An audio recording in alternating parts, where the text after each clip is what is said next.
Primo Levi, A Trégua. 3. O Grego.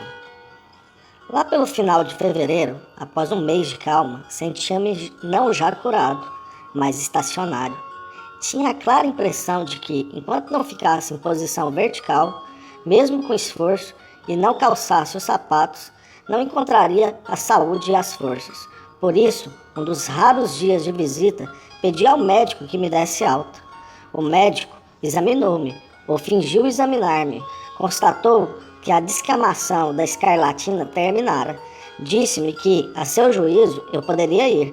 Recomendou-me, ridiculamente, que não me expusesse ao cansaço e ao frio, e me desejou boa sorte. Cortei um par de palmilhas de uma coberta, juntei todos os casacos e as calças de linho que pude encontrar, pois outros indumentos não havia. Despedi-me de Frau Vida, de Henneck e fui embora. Mantinha-me de pé com muita dificuldade. Logo ao sair, deparei-me com um oficial soviético. Fotografou-me e deu-me 5 cigarros de presente. Pouco depois, não consegui evitar uma pessoa paisana que estava recrutando homens para desobstruir a neve. Capturou-me, surdo a meus protestos, deu-me uma pá e me reuniu ao grupo de varredores de neve. Ofereci-lhe 5 cigarros, mas recusou-os com raiva. Era um ex-capo e naturalmente permaneceram em serviço. A quem mais conseguiria mandar varrer a neve senão a pessoas como nós? Tentei trabalhar, mas era materialmente impossível. Se conseguisse dobrar a esquina, ninguém daria por mim, mas era essencial livrar-me da pá. Seria interessante vendê-la, mas não sabia a quem e levá-la comigo, mesmo que por poucos passos era perigoso. Não havia neve suficiente para enterrá-la. Deixei-a cair, finalmente, através da janela de uma adega e voltei a estar livre. Enfiei-me no bloco. Havia um guarda, um velho húngaro, que não queria deixar-me entrar, mas os cigarros o convenceram. Lá dentro fazia calor, havia muita fumaça, barulho e rostos desconhecidos. Mas à noite deram-me também a sopa. Tinha a esperança de alguns dias de repouso e de preparação gradual para a vida ativa, mas não sabia que caíra no lugar errado. Não muito tarde na manhã seguinte, viu-me num transporte russo para um misterioso campo de parada. Não posso dizer que recorde exatamente quando e como o meu grego emergiu do nada. Naqueles dias e naqueles lugares, pouco após a passagem do fronte, um vento alto soprava no rosto da terra. O mundo ao nosso redor parecia ter voltado ao caos primordial e fervilhava de exemplares humanos, escalenos, defeituosos, anormais. E cada qual se debatia em movimentos cegos ou deliberados, na busca apressada da própria esfera, como se narra poeticamente a respeito das partículas dos 4 elementos nas cosmogonias dos antigos. Arrastado igualmente pelo turbilhão, numa noite gélida, após uma abundante nevasca, muitas horas antes do amanhecer, achei-me numa carroça militar, puxada por cavalos, junto com uma dezena de companheiros que eu não conhecia. O frio era intenso, o céu densamente estrelado. Tornava-se mais claro a leste, promessa de uma daquelas maravilhosas auroras da planície, a qual, no tempo da escravidão, assistíamos interminavelmente da praça da convocação do lager. Nosso guia e escolta era um soldado russo. Sentava-se na boleia, cantando as estrelas com voz clara e conversando de quando em quando com os cavalos daquele seu modo estranhamente afetuoso, com inflexões gentis e longas frases moduladas. Perguntamos-lhes sobre a nossa destinação, naturalmente, mas sem conseguir obter algo compreensível, exceto que, a julgar por algumas de suas baforadas ritmadas e pelo movimento dos cotovelos dobrados como êmbolo, sua função devia limitar-se a nos levar até uma ferrovia. Assim ocorreu de fato. Quando o sol apareceu, a carroça parou no sopé de um declive. Lá em cima passavam os trilhos interrompidos e devastados por uns 50 metros, em virtude de um recente bombardeio. O soldado nos mostrou 2 troncos, ajudou-nos a descer da carroça, e era necessário. A viagem durara quase 2 horas, a carroça era pequena e muitos de nós, pela posição incômoda e o frio penetrante, ficaram totalmente entorpecidos a ponto de não conseguir se mexer. Cumprimentou-nos com palavras joviais e incompreensíveis. Virou os cavalos e voltou, cantando docemente. O sol, que surgira havia pouco, desaparecera atrás de um véu de neblina. Do alto da escarpa ferroviária via-se apenas uma interminável planície achatada e deserta, sepultada na neve, sem um teto, sem uma árvore. Passaram-se outras horas, nenhum de nós tinha relógio. Como disse, éramos uma dezena. Havia um Reichsdeutscher, alemão do Império Nazista, que, como muitos outros alemães arianos após a libertação, assumira maneiras relativamente educadas e francamente ambíguas.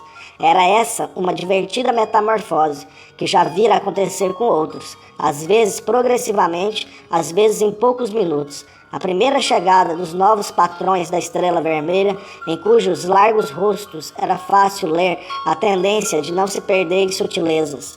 Havia 2 irmãos altos e magros, judeus vienenses em torno dos 50 anos, silenciosos e precavidos como todos os velhos Häftling.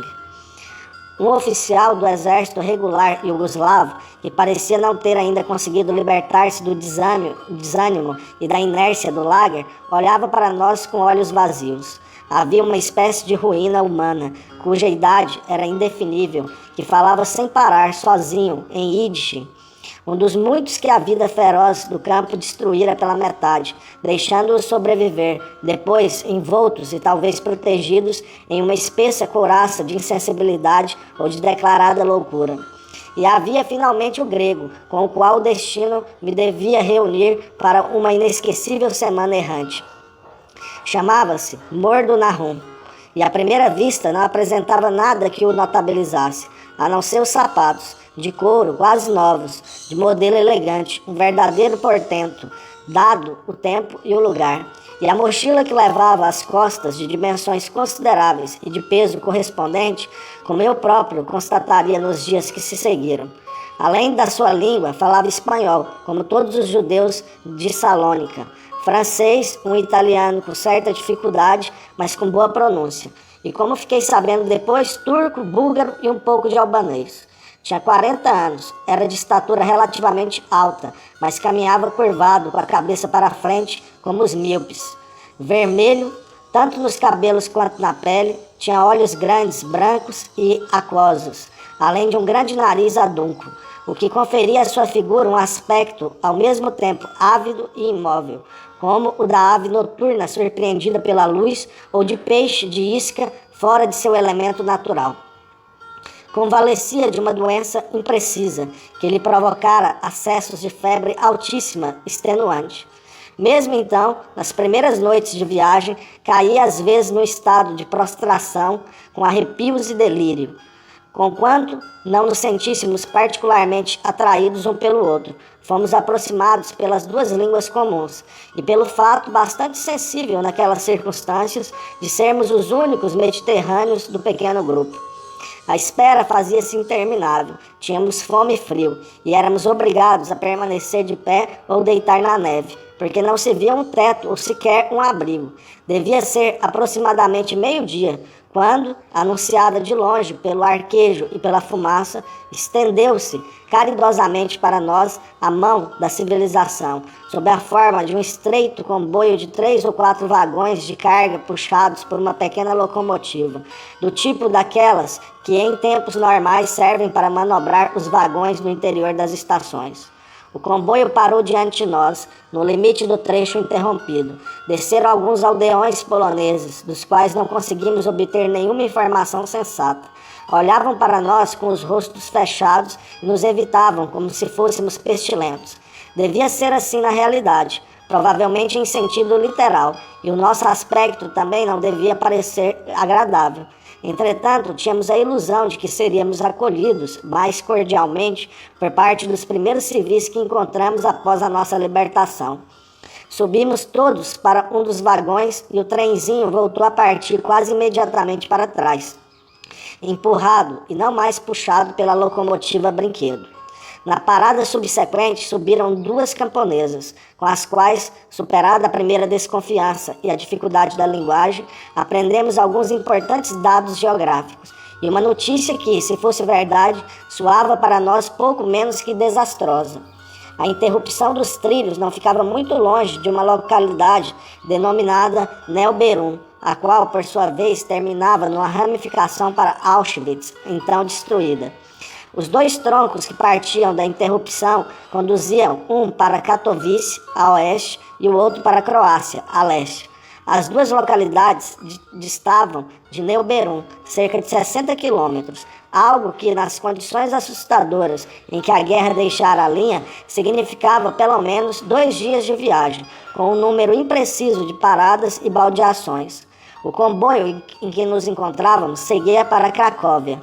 Em Cracóvia, os russos haviam separado, poucos dias antes, um número enorme de ex-prisioneiros e agora todas as casernas, as escolas, os hospitais, os conventos transbordavam de pessoas em estado de extrema necessidade. As mesmas estradas de Cracóvia, segundo nossos informantes, fervilhavam de homens e mulheres de todas as raças, que num piscar de olhos haviam se transformado em contrabandistas, mercadores clandestinos ou mesmo em ladrões e bandidos. Fazia muitos dias, os ex-prisioneiros vinham sendo concentrados em outros campos nos arredores de Katowice. As duas mulheres estavam bastante surpreendidas de nos ter encontrado em viagem para Cracóvia, onde, diziam, a própria guarnição russa passava fome. Depois de ouvirem nossa história, consultaram-se brevemente e se declararam persuadidas de que devia tratar-se simplesmente de um erro do nosso acompanhante, o carreteiro russo, o qual, conhecendo bem pouco a região, nos mandara para o tronco leste em lugar do tronco oeste. A notícia nos precipitou num labirinto de dúvidas e de angústia. Tínhamos a esperança de uma viagem breve e segura para um campo preparado para nos receber, para um substituto aceitável das nossas casas. E tal esperança fazia parte de uma esperança maior, a de um mundo reto e justo, milagrosamente restabelecido em seus fundamentos naturais após uma eternidade de transtornos, erros e tragédias, após o tempo de nossa longa paciência. Era uma esperança ingênua, como todas aquelas que repousavam em cortes muito claros entre o bem e o mal, entre o passado e o futuro, mas era o que então vivíamos. Aquela primeira brecha e as muitas outras inevitáveis, pequenas e grandes que se seguiram, foram para muitos ocasião de dor, tanto mais sensível quanto menos prevista, pois ninguém sonha durante anos, durante décadas, com um mundo melhor sem o imaginar perfeito. Mas não, acontecera algo que somente pouquíssimos sábios dentre nós haviam previsto. A liberdade, a improvável, impossível liberdade tão distante de Auschwitz, que apenas nos sonhos ousávamos imaginar, chegara, mas sob a forma de uma impiedosa planície deserta. Esperavam por nós outras provas, outras fadigas, outras fomes, outros gelos, outros medos. Eu jejuava fazia 24 horas. Estávamos sentados no pavimento de madeira do vagão, amontoados uns sobre os outros para proteger-nos do frio. Os trilhos estavam desconjuntados e a cada solavanco nossas cabeças, balançando, iam bater contra as tábuas da parede. Sentia-me sem forças, não só corporalmente, como um atleta que tivesse corrido durante horas, gastando todas as energias. Primeiro aquelas da natureza e depois aquelas que se espremem, que se criam do nada nos momentos de necessidade extrema. E como se, chegando à meta e após abandonar-se, exausto, no chão, fosse brutalmente recolocado de pé e obrigado a partir correndo na escuridão para uma outra chegada não sabemos a que distância. Meditava pensamentos amargos, que a natureza concede raramente reparações. E assim é a sociedade humana, enquanto é tímida e lenta ao separar-se dos grandes esquemas da natureza, e que conquista representa na história do pensamento humano o chegar a ver a natureza não mais como um modelo para ser seguido, mas um bloco sem forma para ser esculpido, ou um inimigo contra o qual devemos lutar. O trem viajava lentamente. Aldeias escuras surgiram ao entardecer, aparentemente desertas. Depois desabou uma noite total, atrozmente gélida, sem luzes no céu ou na terra. Somente os solavancos do vagão nos impediam de cair num sono que o frio teria tornado mortal. Após intermináveis horas de viagem, talvez por volta das 3 da manhã, paramos finalmente numa pequena estação escura e devastada. O grego delirava. Os outros, por medo ou por pura inércia, na esperança de que o trem voltasse a partir imediatamente, não quiseram descer do vagão. Eu desci e caminhei pela escuridão com a minha mala ridícula, até encontrar uma pequena janela iluminada. Era a cabine do telégrafo, apinhada de gente. Havia um fogo aceso. Entrei cauteloso como um cão vadio, pronto a desaparecer ao primeiro sinal de ameaça. Mas ninguém reparou em mim. Atirei-me ao chão e adormeci prontamente, como se aprende a fazer no lager. Acordei algumas horas depois, ao amanhecer. A cabine estava vazia.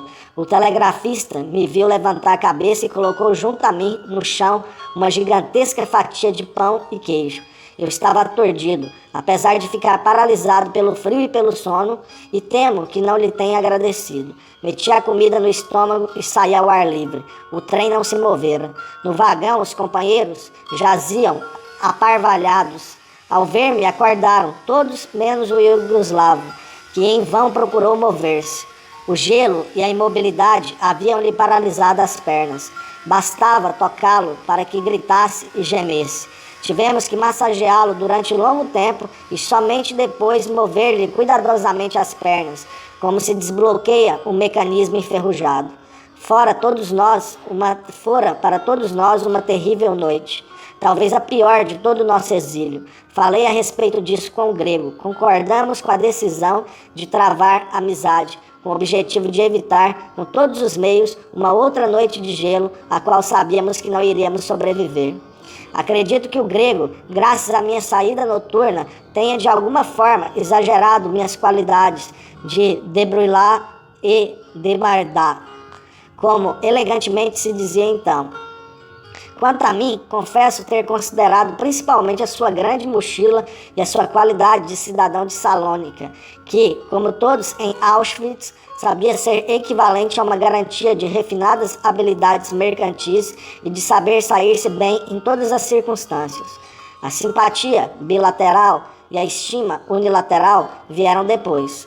O trem partiu e com um trajeto tortuoso e impreciso conduziu-nos a um lugar chamado Skrzakova. Ali, a Cruz Vermelha Polonesa criara um maravilhoso serviço de cozinha quente.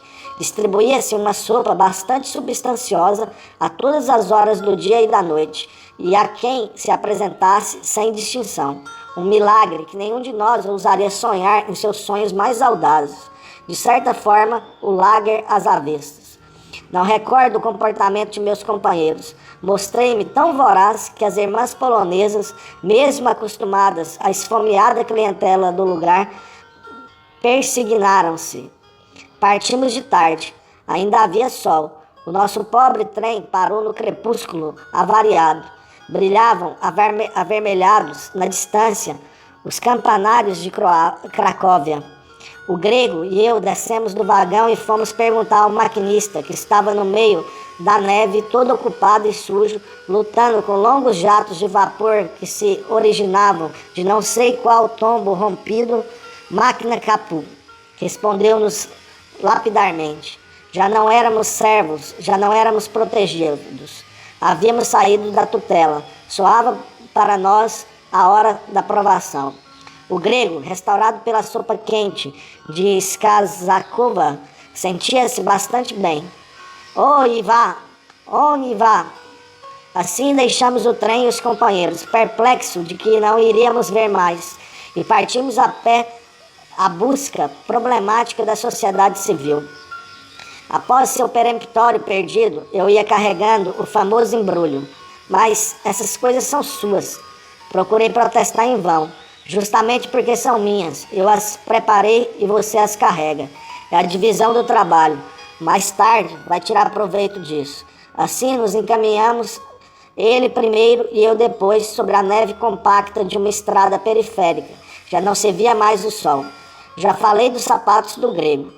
Quanto a mim, eu calçava um par de curiosos sapatos como aqueles usados pelos padres na Itália, de couro delicadíssimo, compridos até acima do maléolo, sem cordões, com 2 grossos cadarços e 2 peças laterais de tecido elástico que deviam assegurar o fechamento e aderência.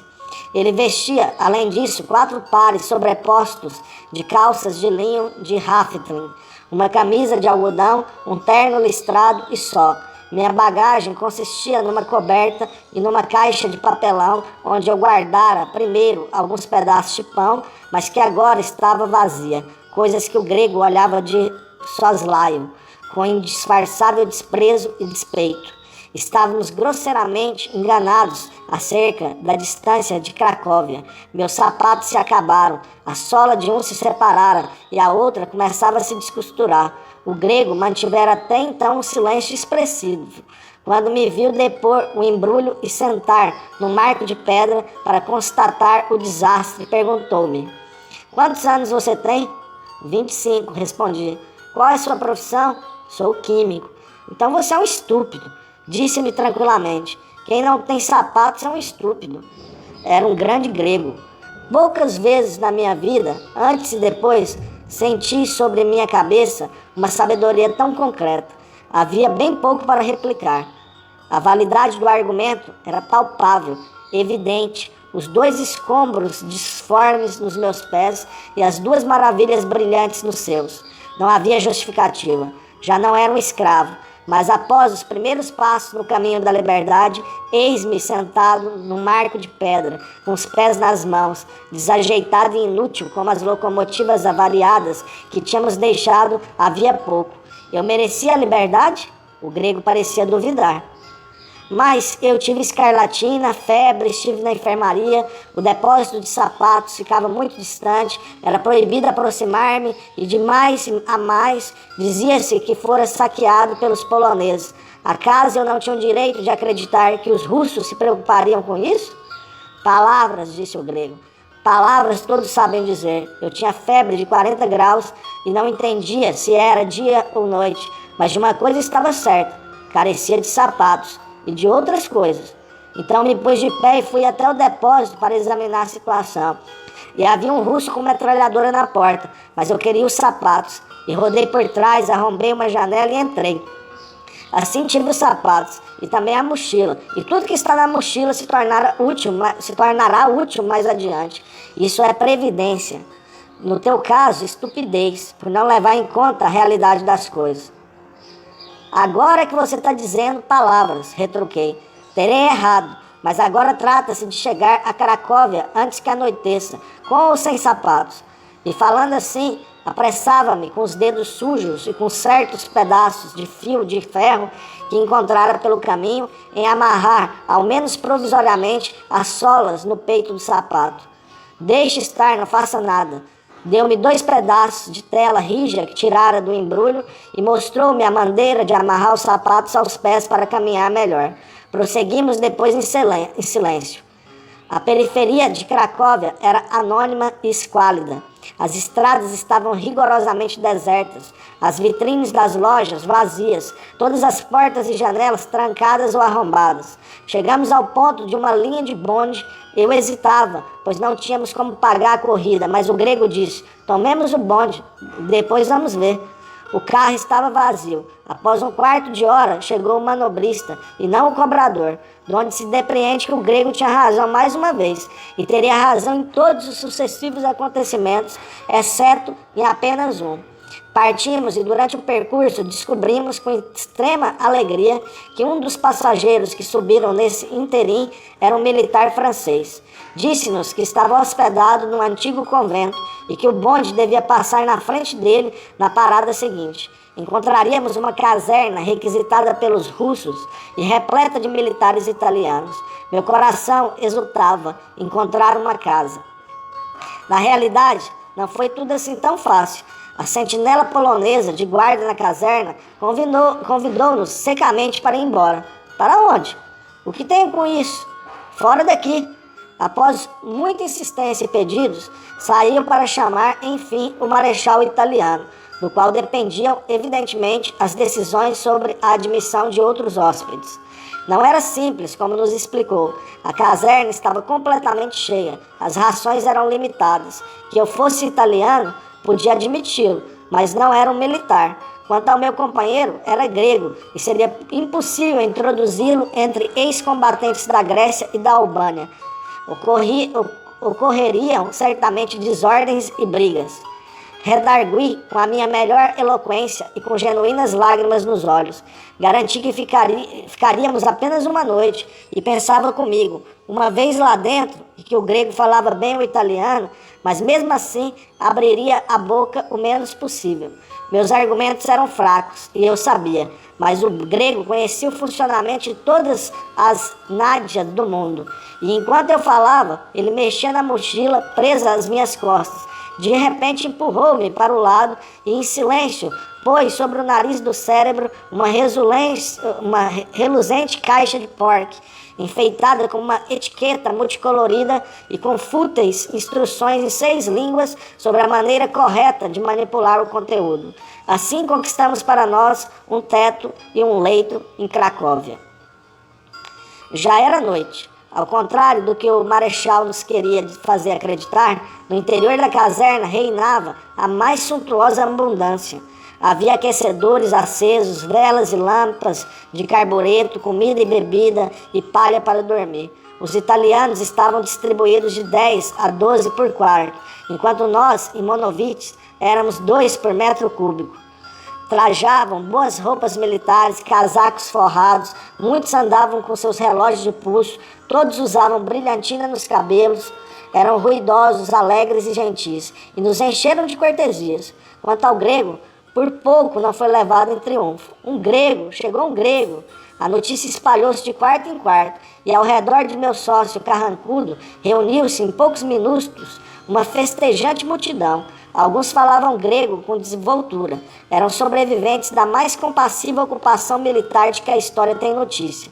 Evocavam com pitoresca simplicidade lugares e fatos, num tácito reconhecimento cavalheiresco do desesperado valor do país invadido. Mas havia algo mais que lhes abria caminho. O meu não era um grego qualquer, era visivelmente uma autoridade, um super grego. Em poucos minutos de conversa, realizaram um milagre, criaram uma atmosfera. Possuía os instrumentos adequados, sabia falar italiano. E o que mais importa, e falta a muitos italianos, sabia do que se fala em italiano. Surpreendeu-me. Demonstrou ser especialista em garotas e talharins, juventus e música lírica, guerra e blenorragia, vinho e mercado negro, motocicletas e expedientes. Mordo na rum, tão lacônico comigo, tornou-se prontamente o centro da noite. Percebia que a sua eloquência, seu afortunado esforço de captatio benevolentia, não se originavam apenas de considerações de oportunidade. Ele também fizera a campanha da Grécia, com patente de sargento, do outro lado do fronte, é claro, mas esse particular naquele momento parecia a todos sem importância. Estivera em Tepelene, mas também muitos italianos estiveram por lá. Sofrera como eles o frio, a fome, a lama e os bombardeios, e no final, como eles, fora capturado pelos alemães. Era um colega, um companheiro de armas. Contava curiosas histórias sobre a guerra, quando, após o rompimento do fronte por parte dos alemães, ele se encontrara com 6 soldados a vasculhar no primeiro andar de uma mansão abandonada, buscando comida, e ouvira rumores suspeitos no andar inferior. Descera com todo cuidado pelas escadas, a metralhadora ao flanco, e topara com um sargento italiano, que com 6 soldados executava a mesma tarefa no andar térreo. O italiano apontara-lhe a metralhadora, e ele fizera notar que naquelas condições o tiroteio seria inútil, porque ambos se encontravam, gregos e italianos, na mesma sopa, e que não viam por que não podiam concluir uma pequena paz separada, local, e continuar as buscas nos respectivos territórios de ocupação, proposta que o italiano prontamente acedeu. Para mim foi uma revelação. Sabia que ele não passava de um vendedor, um pouco trapaceiro, esperto na vigarice, desprovido de escrúpulos, egoísta e frio, mas mesmo assim sentia florescer nele, favorecido pela simpatia do auditório, um calor novo, uma humanidade insuspeitada, singular mas genuína, rica de promessas. Tarde da noite surgiu, não sei de onde, Nada mais, nada menos do que uma garrafa de vinho. Foi o tiro de misericórdia. Tudo naufragou celestialmente para mim numa quente neblina de cor púrpura e consegui arrastar-me de quatro até a cama de palha que os italianos, com cuidado maternal, prepararam no canto para o grego e para mim. O dia mal acabara de nascer quando o grego me acordou. Ah, ilusão! Onde desaparecera o jovial convidado da noite anterior? O grego que estava diante de mim era duro, fechado, taciturno. Vamos, levanta, disse-me com um tom que não admitia réplica. Põe os sapatos, pega a mochila e vamos. Vamos aonde? Ao trabalho, ao mercado. Você acha digno que nos sustentem? Diante desse argumento, eu me sentia totalmente refratário. Além de cômodo, considerava belo que alguém me sustentasse. Considerava bela, entusiasmadora, a explosão de solidariedade nacional, aliás, de espontânea humanidade da primeira noite. Além disso, cheio como estava de autopiedade, parecia-me justo, bom, que o mundo sentisse afinal piedade de mim. Além disso, eu não tinha sapatos, estava doente, sentia frio, estava cansado. E afinal, céus, o que eu iria fazer no mercado? Expulse essas considerações, que eram óbvias para mim. Mas, c'est pas de raison d'homme, respondeu-me secamente. Tive que me dar conta de que eu lesara um seu importante princípio moral, que estava seriamente escandalizado, que naquele ponto não estava disposto a transigir nem discutir. Todos os códigos morais são rígidos por definição, não admitem nuances, compromissos ou contaminações recíprocas. Devem ser acatados ou recusados em bloco. Essa é uma das primeiras razões pelas quais o homem é gregário e busca, mais ou menos conscientemente, a proximidade não de seu próximo genérico, mas somente de quem compartilha de suas convicções profundas ou da falta de tais convicções. Tive de perceber, com desapontamento e assombro, que aquele era Mordunahum, um homem de convicções profundas, que além disso eram bastante diversas das minhas. Ora, todos sabem quanto é difícil manter relações de negócios, aliás, conviver com um adversário ideológico. O trabalho era fundamento da sua ética, que ele sentia como sacro dever, mas que compreendia no sentido mais amplo. Era trabalho duro e apenas aquilo que traz lucro sem comprometer a liberdade. O conceito de trabalho compreendia, pois, além de algumas atividades lícitas, igualmente, por exemplo, o contrabando, o furto, a trapaça, mas não o roubo. Não era um violento. Considerava, todavia, censuráveis, porque humilhantes, todas as atividades que não comportavam iniciativa ou risco, ou que pressupunham uma disciplina e uma hierarquia. Toda relação de trabalho, toda prestação de serviço, conquanto bem retribuída, ele assimilava totalmente ao trabalho servil. Mas não era trabalho servil arar o próprio campo ou vender falsas antiguidades no porto aos turistas. Quanto às atividades mais elevadas do espírito, ao trabalho criativo, demorei a compreender que o grego se dividia. Tratava-se de opiniões delicadas, que mereciam análise caso a caso. Era lícito, por exemplo, perseguir o sucesso em si mesmo, ainda que vendendo falsa pintura ou subliteratura, ou ainda que prejudicando o próximo. Censurável obstinar-se em perseguir um ideal não lucrativo. Pecaminoso retirar-se do mundo em contemplação. Era lícito, todavia, aliás, recomendável, o caminho de quem se dedica a meditar e adquire sabedoria, contanto que não considere obrigação receber gratuitamente o próprio pão da sociedade civil. A sabedoria é também uma mercadoria, e pode e deve ser trocada. Mordunahum não era um estúpido e percebia claramente que esses seus princípios podiam não ser compartilhados por indivíduos de outra proveniência e formação, como no meu caso. Estava, porém, tão firmemente persuadido de que acreditava que a sua ambição era traduzir em ações as próprias ideias para demonstrar-me a validade geral. Conclusão: minha proposta de permanecer tranquilo, esperar o pão dos russos, só podia parecer-lhe detestável, porque era um pão não conquistado, porque comportava uma sujeição e porque toda forma de ordem, de estrutura, era para ele suspeita, quer resultasse no pão cotidiano, quer no salário no fim do mês. Segui, portanto, o grego até o mercado. Não tanto porque estivesse convencido pelos seus argumentos, mas por inércia e curiosidade. Na primeira noite, enquanto eu navegava no mar de vapores vinosos, ele se informara diligentemente sobre a localização, os hábitos, as tarifas, as demandas e as ofertas do mercado livre de Cracóvia, e o dever o chamava. Partimos, ele com a mochila que eu carregava, eu dentro de meus sapatos arruinados, em virtude dos quais cada um de meus passos tornava-se problemático. O mercado de Cracóvia florescera espontaneamente, logo após a passagem do fronte, e em poucos dias invadira todo um quarteirão. Vendia-se e comprava-se de tudo, e toda a cidade frequentava o mercado. Burgueses vendiam móveis, livros, quadros, roupas e prataria.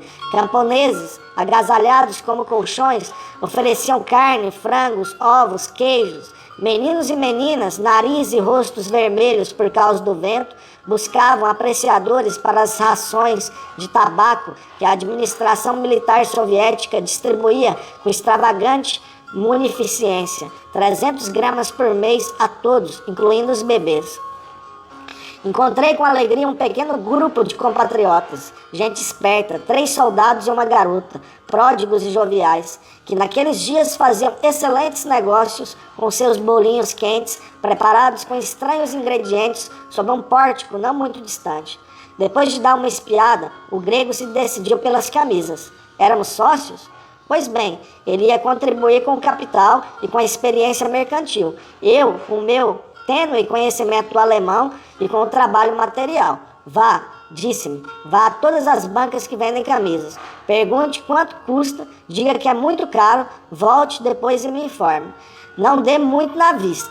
Fui realizar de má vontade essa pesquisa de mercado. Havia dentro de mim uma fome antiga e o frio e a inércia, e juntamente com isso curiosidade, irresponsabilidade e uma nova e saborosa vontade de conversar, de estabelecer contatos humanos, de ostentar e gastar minha desmedida liberdade. Mas o grego, atrás de meus interlocutores, seguia-me com um olhar severo. Vamos, rápido, tempo é dinheiro, negócios são negócios. Voltei com alguns preços de referência, dos quais o grego tomou nota mentalmente e com um bom número de noções filológicas desconexas.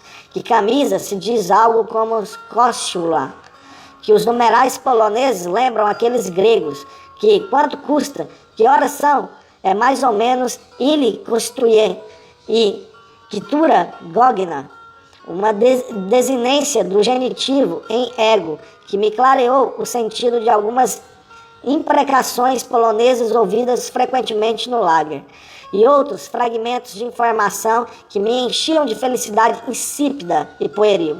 O grego calculava, podia-se vender uma camisa de 50 a 100 zloty. Um ovo custava 5 ou 6 zloty. Com 10 zloty, segundo informações dos italianos dos bolinhos, podia-se comer sopa e comida sólida no refeitório dos pobres atrás da catedral. O grego decidiu vender uma só das 3 camisas que possuía e comer naquele refeitório. O restante seria investido em ovos. Depois veríamos o que fazer. Deu-me a camisa e determinou que a mostrasse e gritasse: camisa, senhores, camisa! Para a camisa já estava documentado. Quanto a senhores, acreditei que a forma correta fosse panovir, expressão que ouvira usar alguns minutos antes pelos meus concorrentes, e que interpretei como vocativo plural de pan, senhor. Sobre esse último termo, não tinha dúvidas. Encontrava-se no importante diálogo dos irmãos Karamazov.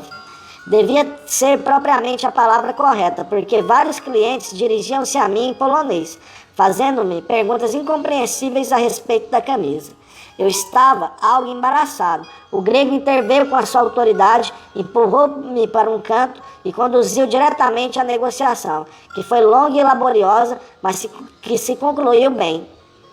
Sobre a proposta do comprador, a passagem de propriedade teve lugar não na praça pública, mas sob um pórtico.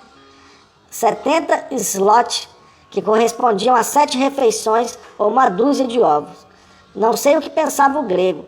Fazia 14 meses que eu não dispunha de um tal soma de gêneros alimentares, todos de uma só vez. Mas eu dispunha disso realmente? Havia razões para duvidar. O grego embolsara a soma em silêncio e, com todo o seu comportamento, dava a entender que pretendia guardar a administração dos proventos para si mesmo. Percorremos ainda as bancas das vendedoras de ovos, onde ouvimos que, pelo mesmo preço, podíamos comprar ovos cozidos ou crus. Compramos 6 para o nosso jantar. O grego realizou a compra com extrema diligência, escolhendo os maiores. Após minuciosos confrontos e após muita indecisão e arrependimento totalmente insensível ao olhar crítico da vendedora. O refeitório dos pobres estava localizado realmente atrás da catedral. Bastava decidir qual, dentre as muitas e belas igrejas de Cracóvia, era a catedral. A quem perguntar e como? Passava um padre. Ia perguntar ao padre. Aquele padre jovem de aparência bondosa não compreendia francês nem alemão. Por consequência, pela primeira e única vez na minha vida pós-escolar, colhi os frutos dos anos de estudos clássicos, estabelecendo em latim a mais extravagante e confusa das conversas. Do pedido inicial de informação, Pater optimi, ubi est mensa pauperum.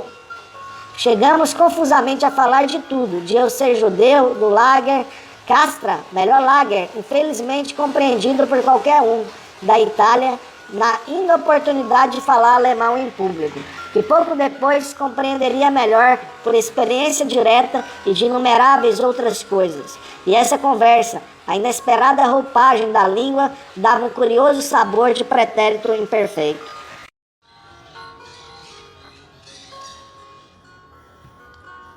Esquecera completamente a fome e o frio, tanto assim que a necessidade de contatos humanos deve ser incluída entre as necessidades primordiais.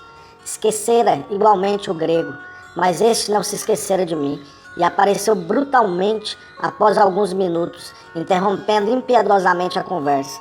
Não que ele se privasse dos contatos humanos e não compreendesse o seu mérito. Vira-se isso na primeira noite na caserna.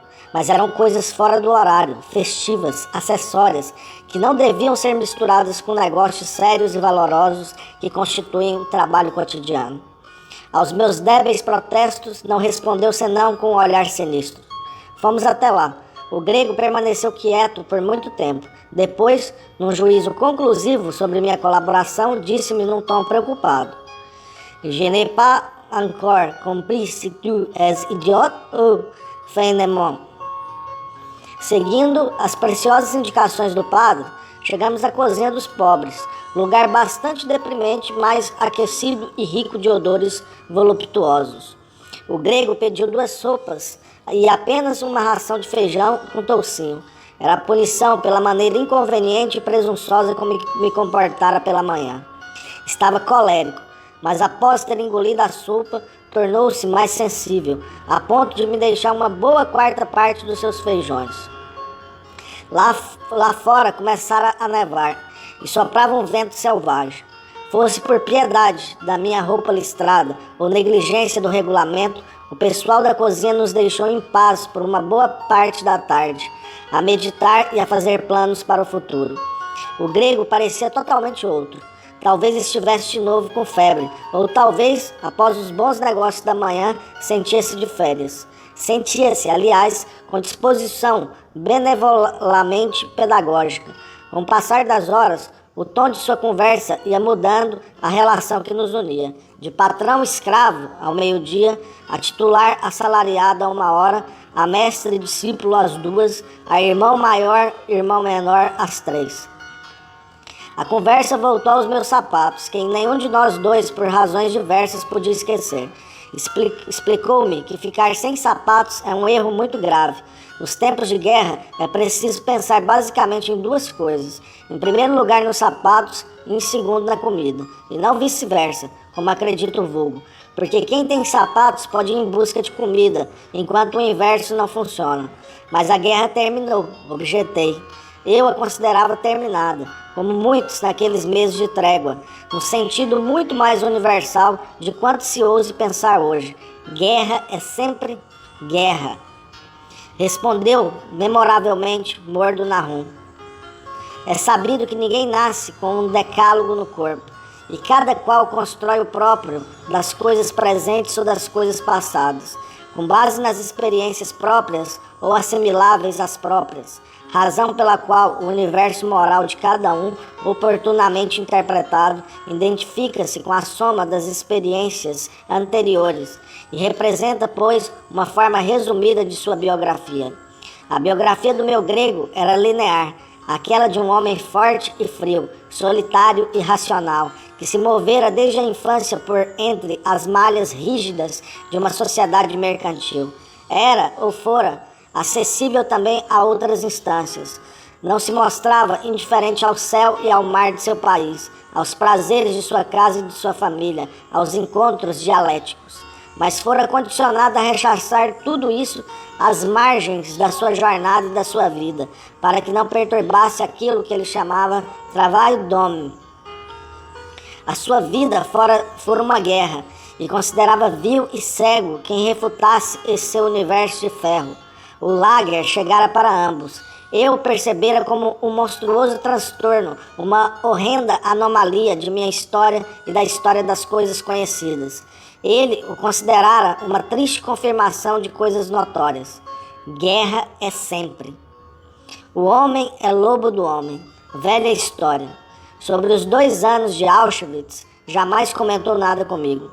Falou-me, todavia, com eloquência de suas múltiplas atividades em Salônica, das partidas de mercadorias compradas, vendidas, contrabandeadas por mar ou durante a noite através da fronteira búlgara, das fraudes de que fora vergonhosamente vítima e daquelas gloriosamente perpetradas, e finalmente das horas felizes e serenas transcorridas às margens do Golfo após uma jornada de trabalho com os colegas vendedores em certos cafés sobre palafitas que me descreveu com inesperado abandono e das longas conversas de então. Quais conversas? Sobre moeda, alfândega e aluguel, naturalmente, mas também sobre outras coisas, o que devemos entender por conhecer, por espírito, por justiça, por verdade, sobre a natureza e a sua tênue ligação, que une a alma ao corpo, como se instaura com o nascimento e se dissolve com a morte. O que é a liberdade e como conciliar o conflito entre liberdade do espírito e o destino, sobre o que vem depois da morte e outras grandes coisas gregas.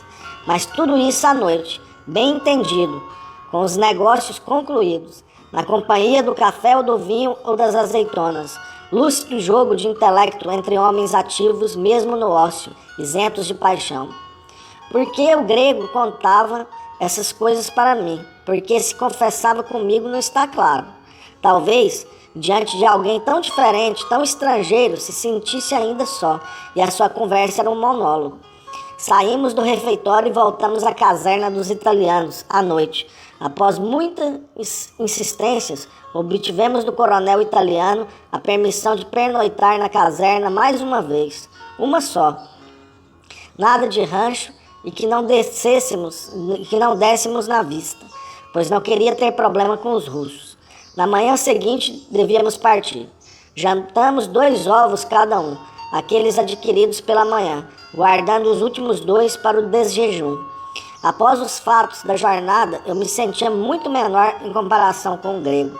Quando chegamos aos ovos, perguntei-lhe se sabia reconhecer por fora a diferença entre um ovo cozido e um ovo cru. Por exemplo, fazendo girar rapidamente um ovo em cima da mesa. Se estivesse cozido, iria girar por longo tempo. Se estivesse cru, pararia quase imediatamente. Era uma pequena arte de que me orgulhava. Esperava que o grego não a conhecesse. Esperava, portanto, reabilitar-me aos seus olhos, mesmo em pequena medida. Mas o grego fuzilou-me com seus olhos frios de sábia serpente. Quem você acha que eu sou? Você pensa que eu nasci ontem? Pensa que eu já não trabalhei com ovos? Vamos, fala algum artigo que eu não tenha trabalhado. Tive que bater em retirada. O episódio, em si mesmo insignificante, devia retornar-me à mente muitos meses depois, em pleno verão, no coração da Rússia Branca, quando de meu terceiro e último encontro com Mordo Nahum. Partimos na manhã seguinte, ao nascer da aurora. Esta é uma história entretecida de gélidas auroras. Tendo Katowice por meta. Fora confirmado que lá realmente havia muitos centros de recolhimento para refugiados italianos, franceses, gregos e etc. Katowice dista de Cracóvia uns 80 quilômetros, pouco mais de 1 hora de trem em tempos normais. Mas naqueles dias não havia mais do que 20 quilômetros de trilho sem que fosse necessária uma baldeação. Muitos trechos explodiram e, em virtude do péssimo estado das linhas, os trens trafegavam de dia com extrema lentidão e de noite não viajavam absolutamente. Foi uma viagem labiríntica que durou 3 dias, com paradas noturnas em lugares absurdamente distantes da junção entre os dois extremos. Uma viagem de gelo e de fome, que nos conduziu no primeiro dia a um lugar chamado Trzebinia. Ali o trem parou. Desci a plataforma para espreguiçar minhas pernas entorpecidas pelo frio. Devia ser o primeiro, talvez entre os vestidos de zebra, que aparecia naquele lugar chamado Trzebinia. Encontrei-me de pronto no centro de um denso círculo de curiosos, que me interrogavam levianamente em polonês. Respondi da melhor maneira possível em alemão. E dentre o pequeno grupo de operários e camponeses, um civil caminhou em minha direção com um chapéu de feltro, óculos e envelope de couro na mão. Um advogado. Era polonês, falava bem francês e alemão, uma pessoa muito amável e benévola. Possuía, afinal, todos os requisitos para que eu, finalmente, após o longuíssimo ano de escravidão e silêncio, reconhecesse nele o mensageiro, o porta-voz do mundo civil, o primeiro que encontrei. Tinha uma avalanche de coisas urgentes para contar ao mundo civil, coisas minhas, mas de todos, coisas de sangue, coisas que me parecia acabariam por fazer tremer toda a consciência e seus fundamentos. Na realidade, o advogado era amável e benévolo, interrogava-me e eu lhe falava vertiginosamente daquelas minhas tão recentes experiências de Auschwitz próxima, mas que assim mesmo parecia por todos ignoradas, da hecatombe da qual eu fugira sozinho de tudo. O advogado traduzia em polonês em benefício do público. Ora, eu não conheço o polonês, mas sei como se diz judeu e como se diz político. E percebi logo que a tradução da minha história, embora sentida, não era fiel.